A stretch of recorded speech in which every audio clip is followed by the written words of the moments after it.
Hello friends Sumo मानक SST class को स्वागत। आज आम सर्कल विषय पढ़ा। पूर्व क्लास रे कौन करते सर्कल संबंधी केते गुडी मुख्य बा बेसिक आइडिया गुड़ाक जानते। एबे देखिबा सर्कल सर्कल आम कौन करते व्यासार्ध क्या कहुए जानते। एबे व्यासार्ध को आर धरा जाए ताले व्यासार्ध आरटा आम केमती बाहर जदि दत्त अच्छी ताले आम जॉइंट करदे ये रेखाटा को आम यहाँ व्यासार्ध करवा। ताले व्यासार्ध है 5 सेंटीमीटर। जदि गोटे वृत्तर व्यासार्ध देइथिबो ताले आम गोटे निर्दिष्ट बिंदु नहीं व्यासार्ध को लेकिन आम कौन करवा ना वृत्त अंकन करिपरिबा। जदि कौन हेतिबो व्यासार्ध अच्छी डी बाहर करिया को देइथिबो ताहले डी हैला कौन व्यासार्धर 2 गुण। ताले आम ताकू कौन करबा ना 2r आकार लिखि परिबा। जदि हमर व्यासार्ध है 5 ताले आम व्यास केते हबो ना 2 गुण 5 समान 10 सेमी। ताहले आम एठू गोटे व्यास और व्यासार्ध मध्य संपर्क जानले d = 2r। ताहले आमर जदि आमर d देइथबो आम कौन करि परिबा ना व्यासार्ध निर्णय करि परिबा। केमिति ना धरा जो एठी हला आमर d टा देइची 8 सेंटीमीटर। ताहले व्यासार्ध r केमिति निर्णय करिबा ना d/2 r = 8/2 समान 2 रे काटले 4 हैला 4 सेंटीमीटर। ताले एठू आमे कौन कले ना डी आउ आर कौन कले निर्णय कले। आमे परिधि को कौन कहते ना सर्क्यूमफेरेंस बोली कहते। आमे परिधि की परि निर्णय करवा। परिधिर सूत्र आमर अच्छी परिधि बा मु कहितली पूर्व क्लास रा को परिधि बा परिसीमा बोली आमे कहि परिबा। ताले परिधिर सूत्र अच्छी कौन आमर 2πr 2πr देइथबो समस्त प्रश्न रे पायर मूल्य दे देइथबो।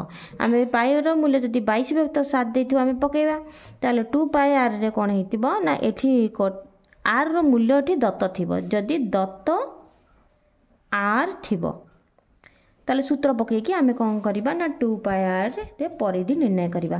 धरा जो गोटे प्रश्न नेले एक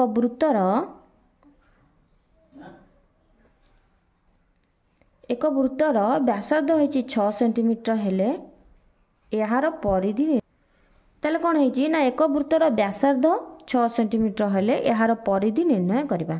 ताले हमें कर दबा परिधि सूत्र लिखि दबा। परिधि हैला 2πr एठिला 2 22 एठी दत्त देइथबो दत्त दे देइथबो 22 विभक्त 7 पायर मूल्य 22 विभक्त 7 r केते अछि हमर 6। ताहले आमे आकु कौन करिबा 22 दूने 44 गुणन 6 विभक्त 7। ताहले हमर परिधि केते रहला गुणी दबा 264 विभक्त 7। आकु यदि लघिष्ठ करिया नले एतिकी आमे कौन कर दबा एमते लिखि दबा एतिकी आम नेइथिले कोन ना सेंटीमीटर। ताहले मु कौन करदेली वृत्तर परिधि उपरे गोटे कौन कली ना गणित माध्यम रे तुम मानको बुझाई देली वृत्तर परिधि केपरि आमे बाहर करिया। आ गोटे सूत्र हम वृत्तर परिधिर कौन हम ना जदि आमर डी दत्त थिबो बा व्यासार्ध व्यास दत्त थिबो व्यास देइथिबो डी केते ना धरा जाऊ 49 सेंटीमीटर देइछि। ताले वृत्तर व्यास दत्त थिले आमे परिधि निर्णय करिबा। वृत्तर व्यास यदि दत्त थिबो ताले परिधि निर्णय करिया पई सूत्र हला पाए डी हला नेइथिले 49 सेंटीमीटर 22/7 गुण 49 7 को काटिले 7 7 49 7 दूने 14 4 रखने लाको 7 दूने 14 के 15 154 सेंटीमीटर। ये भाला हमर कोन ना परिधि निर्णय करा गला। तापर हमर बाहर करबा कोन ना यार क्षेत्रफल निर्णय करबा।